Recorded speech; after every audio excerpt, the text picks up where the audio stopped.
upon you. On behalf of the General Assembly, I wish to thank the Emir of Qatar for the statement just made. I now give the floor to the distinguished representative of the Philippines to introduce an address by the head of state. Mr. President, Mr. Secretary General, I have the special honor to introduce the pre-recorded statement of His Excellency Rodrigo Duterte, President of the Republic of the Philippines.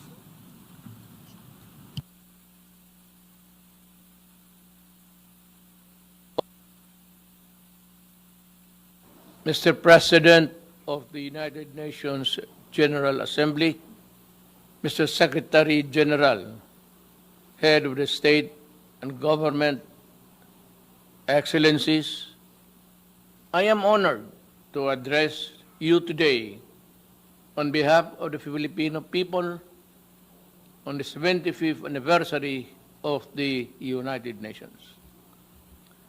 The invisible enemy that is COVID-19 has brought about an unfamiliar global landscape and unleashed a crisis without precedent.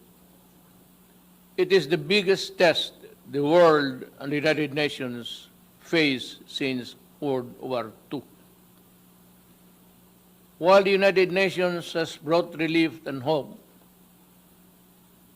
to so many countries and peoples around the world, it now finds itself saddled by a virus that has taken many lives and wrecked economies and social order. We are at a crossroads. How we address COVID-19 will define our future. For the Philippines, this means putting up all of the peoples of our United Nations at the core of this response. We will need to ask hard and fundamental questions about the vision and mission that the United Nations conceptualized 75 years ago. We need to ask ourselves whether or not we have remained true and faithful to the United Nations principles and ideas.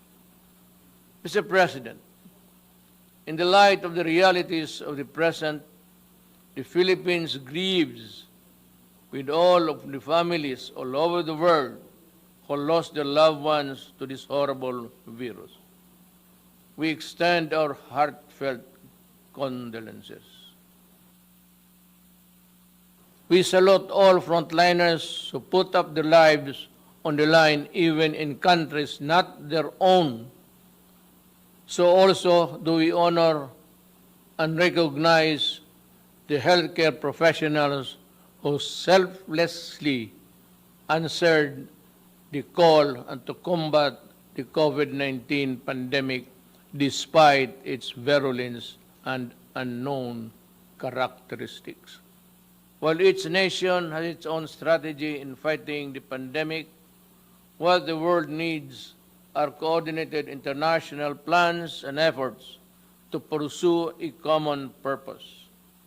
COVID-19 knows no border, it knows no nationality, it knows no race, it knows no gender, it knows no age, it knows no creed. The Philippines values the role that the United Nations plays in its fight against the pandemic. And a middle-income country whose economic advantages have been derailed by the pandemic, we welcome the launch of the UN COVID Response and Recovery Fund. Ensuring universal access to anti-COVID-19 technologies and products is pivotal in the global pandemic recovery. The world is in the race to find safe an effective vaccine. When the world finds that vaccine, access to it must not be denied nor withheld. It should be made available to all, rich and poor nation alike, as a matter of policy. The Philippines joins our partners in the ASEAN and the non-aligned movement, and in raising our collective voice, the COVID-19 vaccine must be considered a global public good. Let us be clear on this. We can call for a global health agenda with enough resources and policy space for the World Health Organizations. We need a WHO that is quick to coordinate and quicker to respond. The Philippines will do its part in the pooling of global resources. Our health workers are among the best. Mr. President, just as we needed stability and confidence because of the pandemic, geopolitical tensions continue to rise. Escalating tensions benefit no one. The new flashpoints heighten fears and tend to tear peoples apart. When elephants fight, it is the grass that gets trampled flat. Given the size and military might of the contenders, we can only imagine and be aghast at the terrible toll on human life and property that shall be inflicted if the world war deteriorates into a real war of nuclear weapons and missiles. I therefore call on the stakeholders in the South China Sea, the Korean Peninsula, the Middle East, and Africa. If we cannot be friends as yet, then in God's name, let us not hate each other too much. I heard it once said, and I say it to myself, complete agreement. Mr. President, Filipino migrant workers have been devastated by the pandemic. Many have lost not only their livelihood, but also their health and lives as well. Yet they go on in the front lines, healing, caring others in the different parts of the world. The Philippine government has embarked on an unprecedented repatriation program. More than 345,000 overseas Filipino workers needed to come home then. We have brought back half and are bringing back the rest. We thank the countries that have provided Filipino migrants with residence permit, access to testing, treatment, and related health services in this pandemic. We brought back most of our seafarers who were stranded because of COVID-19 restrictions. We pioneered with the IMO of the Green Lane for a safe changes of seafaring crews. In these times, we need stronger cooperation in promoting and protecting the rights of migrants, regardless of their migrant status. We must all adhere to the global compact of safe, orderly, and regular migration. Unless states include all the migrants in this response to this pandemic, no one among us is safe until everyone is safe, as the Secretary General has said. With the poverty rate reduced at 16.6% and a sustained economic growth of 6.4%. Between 2010 and 2019, the Philippines was on track to becoming an upper middle income country by the end of 2020. But the pandemic has placed our economy in recession. Despite this downward pressure on growth, the Philippines remains committed to the Sustainable Development Goals. Mr. President, the same urgency needed to fight COVID-19 is needed to address the climate crisis. This is a global challenge that has worsened existing inequalities and vulnerabilities from within and between nations. Climate change has worsened, and the ravages of pandemic. People in the developing countries like the Philippines suffer the most. We cannot afford to suffer more. The Philippines joined the Paris Agreement to fight climate change. We call on all parties, especially those who have not made good their commitment to fight climate change, to honor the same. We call on all parties to strengthen communities and peoples for preparedness and resilience. We're talking about mankind and Earth, our one and only home. Mr. President, the Philippines will continue to protect the human rights of its people, especially from the scourge of illegal drugs, criminality, and terrorism. A number of interest groups have weaponized human rights, some well-meaning, others ill-intentioned.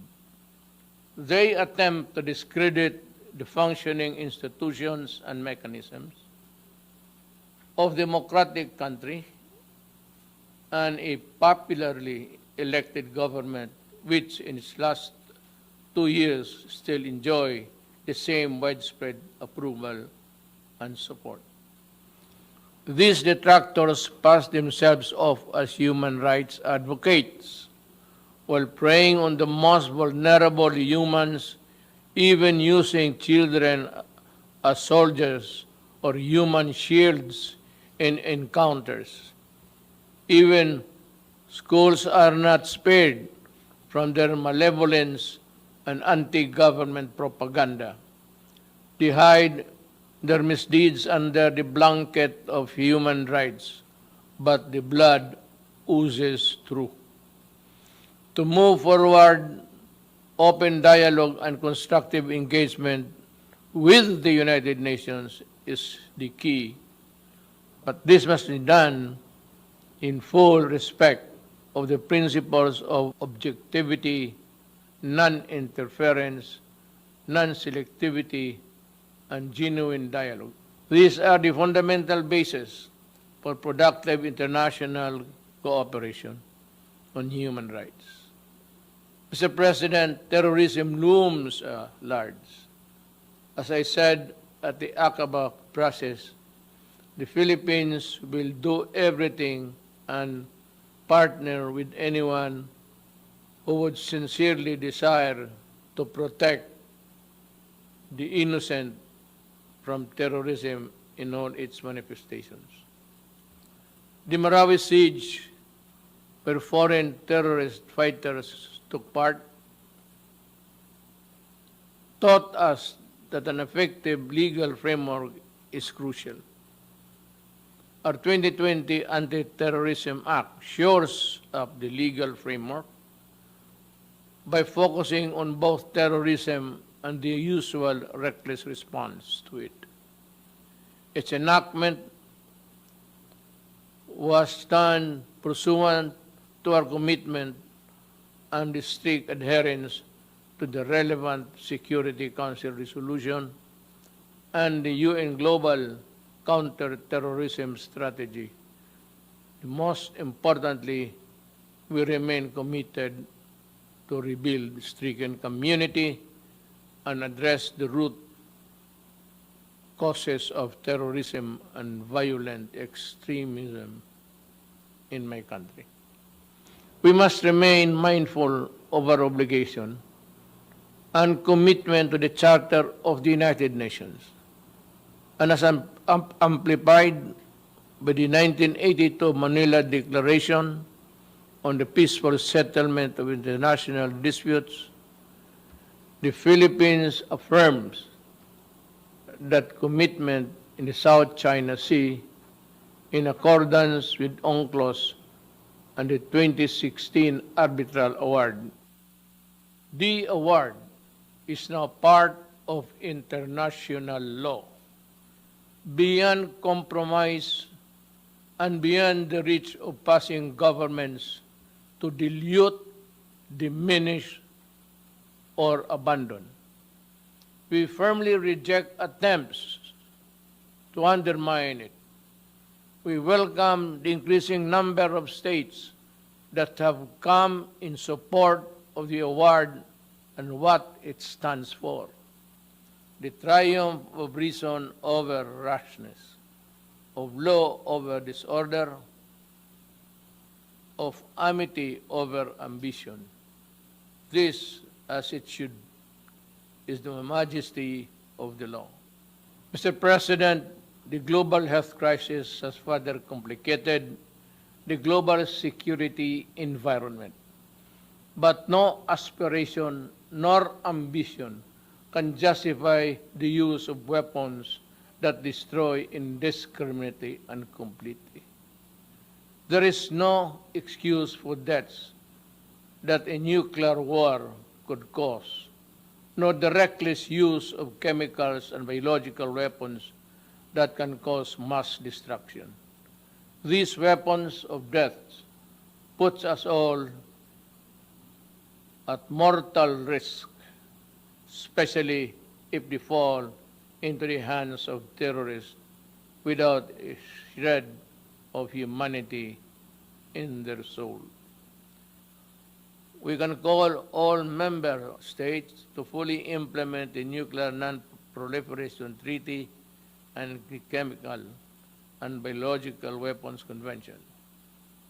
I have asked the Philippine Senate to ratify the treaty on the prohibition of nuclear weapons, and importantly, we were among those to sign it first.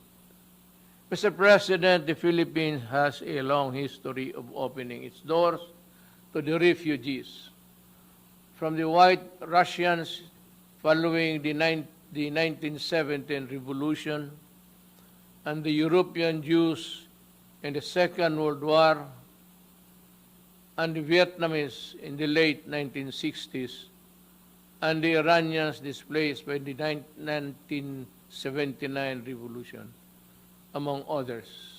The Philippines continue to honor this humanitarian tradition in accordance with our obligation under the 1951 Convention of the Status of Refugees and the 1967 Protocol. But least we forget helping the most vulnerable, those displaced by conflict, persecution, and political instability is a shared responsibility of all countries.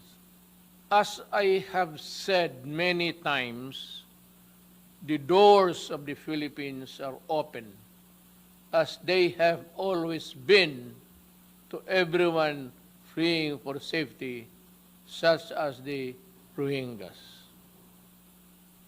In the face of mounting refugee crisis worldwide, let us work together towards ending the conflicts and conditions that force people to flee their homes. Mr. President, as our societies become more diverse yet interdependent, social cohesion issues come to the fore. Mutual understanding always accompanied by mutual tolerance between those of different faiths and cultures is the only foundation of societies at peace with itself and all others. Finally, I express gratitude to the gallant peacekeepers, including our own, who advanced the cause of peace in the most difficult situations. From the Golan Heights in the Middle East to Liberia in West Africa, Filipino peacekeepers put themselves in the front line between the vulnerable and those who seek harm. We are committed to increasing Philippine footprint in UN peacekeeping operation with increased participation of women. Again, Mr. President, to defeat COVID-19 pandemic and other challenges, we must work with seamless unity, which demands complete mutual trust and the conviction that we will win or lose together. We cannot bring back the dead, but we can spare the living, and we can build back better, healthier, and more prosperous and just societies. To this end, we rededicate ourselves to the multilateralism. The UN remains humanity's essential organization, but it is only as effective as we make it. To make significant changes, we need to be bold. We need the same collective courage that finally made the United Nations a reality 75 years ago. We need to act on long-standing recommendations to improve the Security Council's composition and the working together and working methods, to strengthen the role of the General Assembly and to streamline the processes and the operation of the UN. Indeed, to be ready for the new global normal, it cannot be business as usual for the UN. Let us empower the UN, reform it to meet the challenges of today and tomorrow. Let us strengthen it so it can fully deliver its mandate to maintain peace and security, uphold justice and human rights, and promote freedom and social progress for all. After all, we are the United Nations. Thank you.